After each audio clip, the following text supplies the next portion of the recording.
Greetings, friends. Welcome back to the broadcast. I'm Shawn. Today, I thought we would have another look at another devotional that deals with one of my favorite parables that Jesus tells, or one of the parables that I've always found very compelling and interesting. And that is the parable of the wise and the foolish virgin. So I'm going to read this devotional, share some thoughts, and then I have two pieces of commentary for you that I think you're going to find interesting. So let me get into the devotional from my book, The End of Days, a 30-day devotional. Read the parable, and then we'll go from there. Jesus tells a parable in the book of Matthew, chapter 25. In this parable, Jesus is likening the coming of the kingdom of heaven to 10 virgins or maidens who are going forth to meet the bridegroom. 5 virgins were wise and were prepared to meet the bridegroom. They took the time to think ahead and to be ready. The other 5 were foolish. They were not prepared and did not think ahead. Unfortunately for the foolish 5, when the shout came at midnight to come out to meet the bridegroom, they could not enter the wedding supper. So let's have a listen. Matthew chapter 25, verses 1 through 13. Then shall the kingdom of heaven be likened unto 10 virgins, which took their lamps and went forth to meet the bridegroom. And 5 of them were wise, and 5 were foolish. They that were foolish took their lamps and took no oil with them. But the wise took oil in their vessels within their lamps. While the bridegroom tarried, they all slumbered and slept. And at midnight there was a cry made, Behold, the bridegroom cometh, go you out to meet him. Then all those virgins arose and trimmed their lamps. And the foolish said to the wise, Give us of your oil, for our lamps have gone out. But the wise answered, saying, Not so, lest there be not enough for us and you. But go ye rather to them that sell, and buy for yourselves. And while they went to buy, the bridegroom came. And they that were ready went in with him to the marriage, and the door was shut. Afterward came also those other virgins, saying, Lord, Lord, open to us. But he answered and he said, Verily I say unto you, I know you not. Watch therefore, for you know neither the day nor the hour wherein the Son of Man cometh. So please note, I'm going to finish reading my devotional and thoughts that I wrote down back in 2019. But the important thing, I think, the most important thing, I think, Jesus typically ends the parables with what the parable is really about. Now, we can go through all the details of what's going on with the 10 virgins and the falling asleep and the oil and all those things. And that's not a bad thing to do, as long as it doesn't stray from the actual point of the parable, which is this: watch, therefore. Why? Because you know neither the day nor the hour when the Son of Man cometh. You see, the whole problem with them falling asleep and some of them being prepared, some of them not, is they couldn't stay awake. They couldn't stay focused because the bridegroom tarried. It seemed, he was taking too long. Let me continue on with my reading here. The first thing I find interesting is all the virgins fell asleep because the bridegroom failed to come when they were expecting him. He seems delayed. Matthew 25:5, while the bridegroom tarried, they all slumbered and slept. The idea of falling asleep seems to come up often in the Bible, when the Bible is talking about being ready and watchful. It seems to warn that there is a great danger in taking our eyes off Jesus and falling asleep. We see this in the Garden of Gethsemane. Jesus charged his disciples to watch with him, and yet they continued to fall asleep. Consider Matthew chapter 26, verses 40 and 41. And he cometh unto his disciples, and findeth them asleep. And he saith unto Peter, What? Could ye not watch with me 1 hour? Watch and pray that you enter not into temptation. The spirit is indeed willing, but the flesh is weak. Paul warns also not to sleep as others do, but to watch. 1 Thessalonians chapter 5, verse 6, therefore let us not sleep as do others, but let us watch and be sober. Jesus warns us to keep our eyes on him and always be prepared, lest the world lure us away and we fall back into sin, lest he come back and he find us unprepared to meet him and to be with him for all eternity.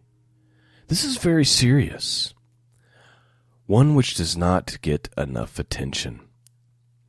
Well, this is a very serious matter, one which does not get enough attention, doesn't get the attention that it deserves by the modern day church and modern Christians.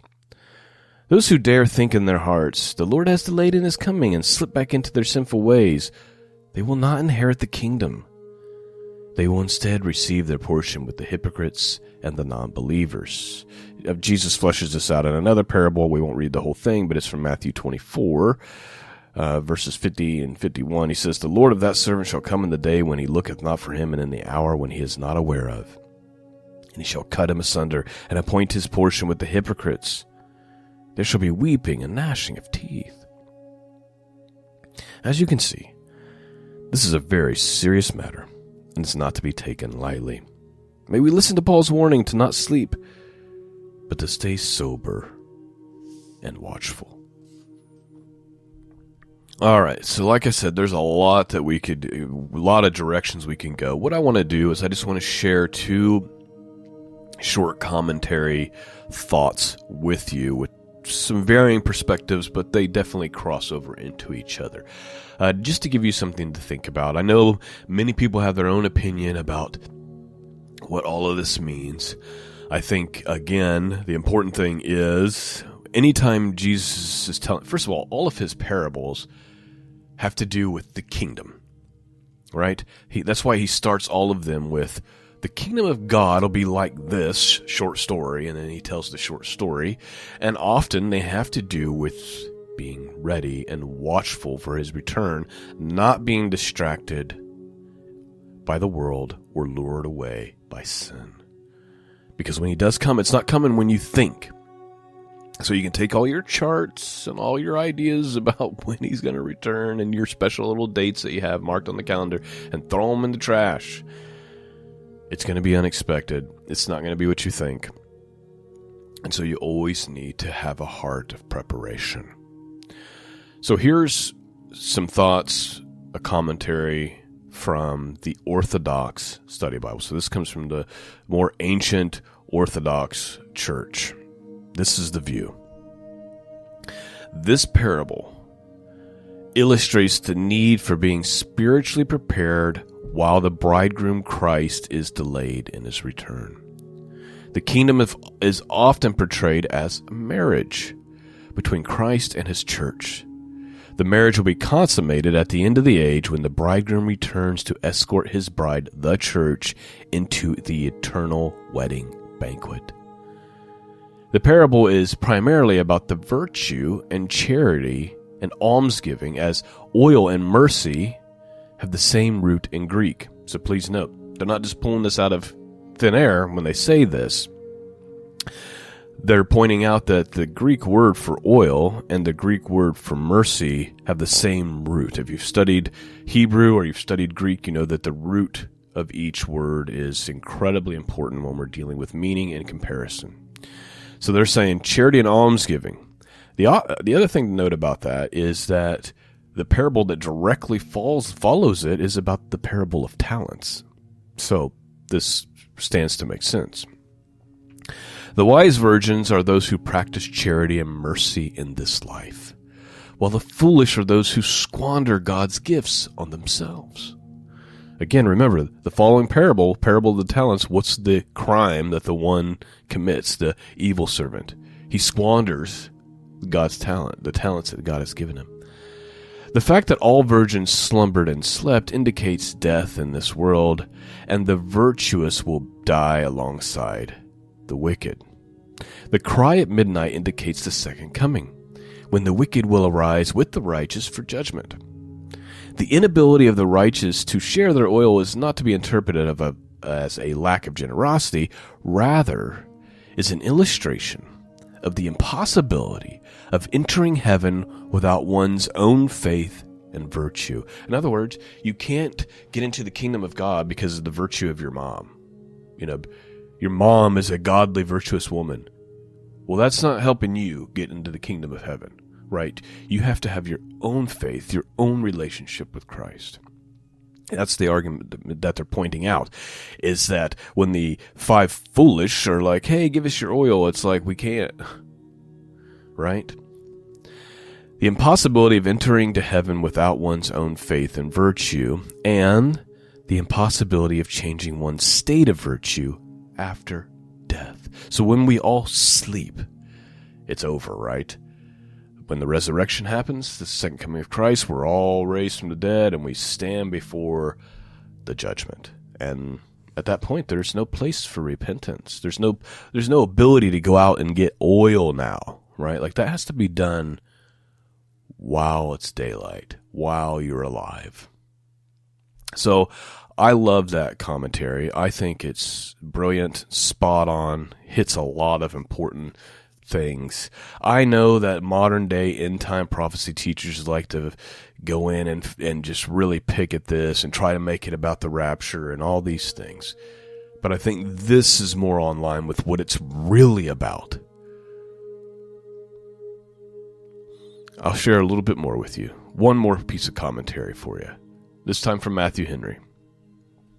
He says the circumstances of the parable of the 10 virgins were taken from the marriage customs among the Jews and explained the great day of Christ's coming. See the nature of Christianity. As Christians, we profess to attend upon Christ, to honor him, also to be waiting for his coming. Sincere Christians are the wise virgins, and hypocrites are the foolish ones. Those are the truly wise or foolish that are so in the affairs of their souls. Many have a lamp of profession in their hands, but have not in their hearts sound knowledge and settled resolution, which are needed to carry them through the services and trials of the present state. In other words, they don't have a faith that's rooted, right? They're like the other parables that Jesus tells, where they spring up, but when it gets hot, when things get hard, they wither away. Their hearts are not stored with holy dispositions by the new creating Spirit of God. Our light must shine before men in good works. But this is not likely to be long done unless there is a fixed, active principle in the heart of faith in Christ and the love of God, our brethren. So the argument Matthew Henry's saying is the foolish ones kind of represent those who just didn't have real faith. And so as time goes on, as the trials and burdens of life go on, they wither away. And that's what's going on with they don't have any oil. They all slumbered and slept. The delay represents the space between the real and apparent conversion of those professors and the coming of Christ, to take them away by death or to judge the world. But though Christ tarry past our time, he will not tarry past due time. The wise virgins kept their lamps burning, but they did not keep themselves awake. Too many real Christians grow remiss, and one degree of carelessness makes way for another. Those that allow themselves to slumber will scarcely keep from sleeping. Therefore, dread the beginning of spiritual decays. He's saying when you start to see yourself spiritually slipping, take note. It's time to examine ourselves and to, practice the disciplines of the faith. I pray you've been blessed this morning, and I've given you something to think about. I actually think both of these commentaries are just spot on and brilliantly thought out. And so I really take these to heart. It's important for us to study these parables and to kind of get back into them. I know we've studied them on this channel over and over, but sometimes we have to remind ourselves. I don't know about you, but I go through seasons of dryness, seasons where I'm being kind of distracted, seasons where I'm falling into temptations and things that I thought I had conquered years ago. That means it's time to refocus. Really commit more time to prayer and seeking Christ. I think that's the real distinction between hypocrites those who pretend to believe and those who actually believe. It's not that those who actually believe actually have faith, transformative faith. It's not that they are just like better. It's just the difference between that type of faith and the hypocrite faith. We both struggle. It's just when the true servant of Christ struggles, they get on their faces, right? They acknowledge it because they're examining their faith daily, as Paul says. And they say, whoa, I don't like this thing creeping into my life. I need to go to the throne of mercy and grace with a heart of repentance and grief about sin and about, these things, and really focus my mind and my actions and my posture and my attitude towards Jesus. And so when we keep our eyes on him, we're less likely to be like the hypocrite who just slips further and further and further away until they've completely slipped into apostasy.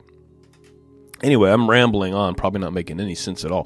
Thank you for listening and watching the video. Thank you for supporting the mission of truth. Those of you who do, and those of you who pray for me, just as valuable, if not more. So thank you for that. Peace and grace be with all of you. And until next time, God bless.